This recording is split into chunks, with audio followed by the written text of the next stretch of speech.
Hello, I'm Rod Raglan. This is Not Your Friend, Not Your Family Book Reviews. But this is part 2 of how I came to write my novels, and is about my second book, Loving the Terrorist, Risking It All. I'm hoping you might pick up some marketing insights, mostly what doesn't work, writing tips about themes and motivation, and empathy from someone who is traveling the same road and has likely had less success than you. So, you asked, you didn't ask? Well, anyhow, did you find the plot and the characters of your second novel, Loving the Terrorist, restricted by the confines of this genre? The genre is romance. Well, despite the lack of success of my first novel, Sailing Spirit Bearer, my publisher was still keen on publishing 2 more novels as part of the Eco-Fi series, Eco Warriors, and I was still keen on writing them. The plan, remember the plan, appeared flawed, but perhaps not fatally.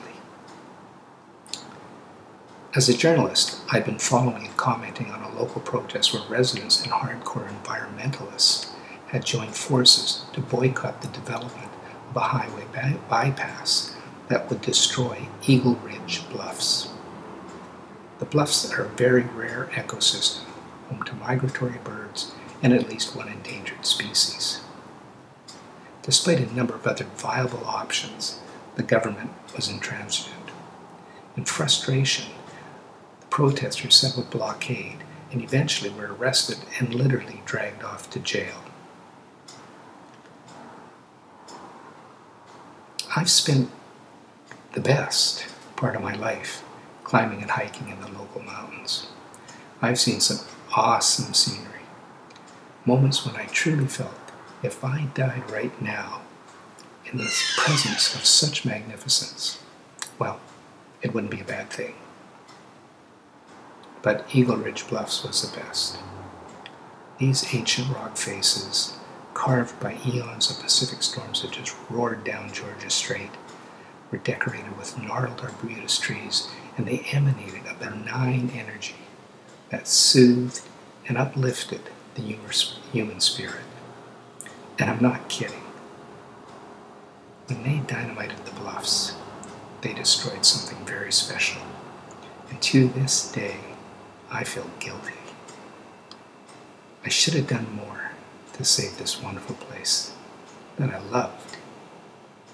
What could I have done? Loving the Terrorist, Risking It All, is that story. So the story is about Miriam. She's 40 and frustrated. In an attempt to enhance her living just to breathe life, she joins some neighbors protesting a highway bypass that will destroy Eagle Ridge Bluffs.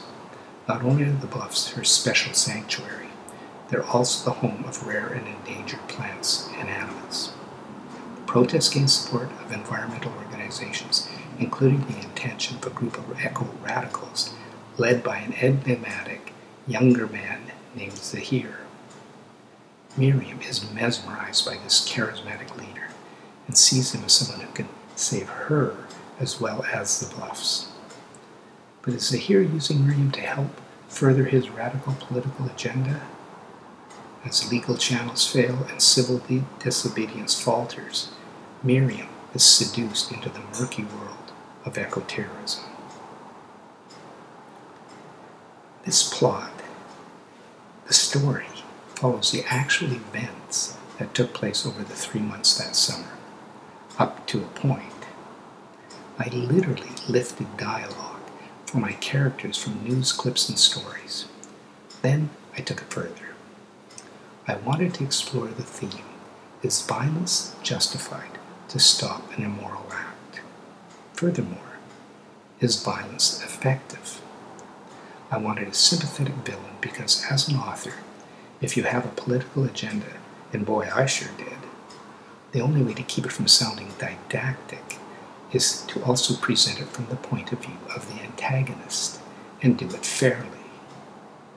I gleaned this from Robert Boswell's book, The Half-Known World on Writing Fiction. Not only does this approach work, it was a good idea, since I wasn't quite sure where I stood on this issue myself.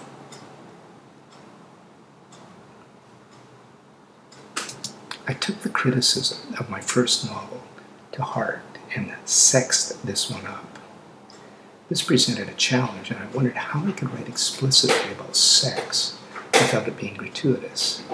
I decided to make Miriam a virgin, her lover 15 years younger than her, and she white and him brown.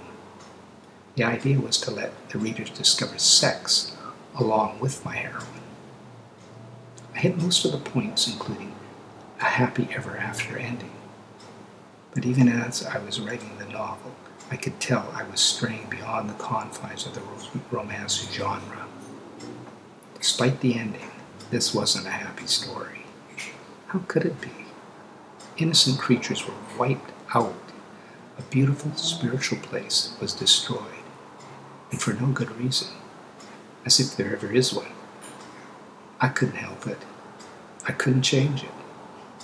It bombed, but I felt better.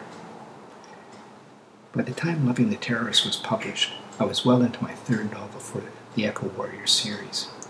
I learned quite a bit about writing and about publishing, but even more about myself. This would be my last romance. I knew I was leaving this genre, even as I was writing Not Wonder More, Mad Maggie, and The Mystery of the Ancients. I was also becoming increasingly dissatisfied with my publisher, and no doubt she with me, and had begun exploring other options. In the next segment, I'll answer the question, did your third novel, Not Wonder More, Mad Maggie, and The Mystery of the Ancients, resolve the issue of whether to write genre or literary fiction? And what about your publisher? By the way, this is not a commercial site. I'm not interested in accumulating likes or subscribers to influence advertisers, get free books, or whatever. But I am interested in your comments. What motivates you to write? Perhaps that's what Nietzsche said. Art is a proper task in life, or something else. Thanks.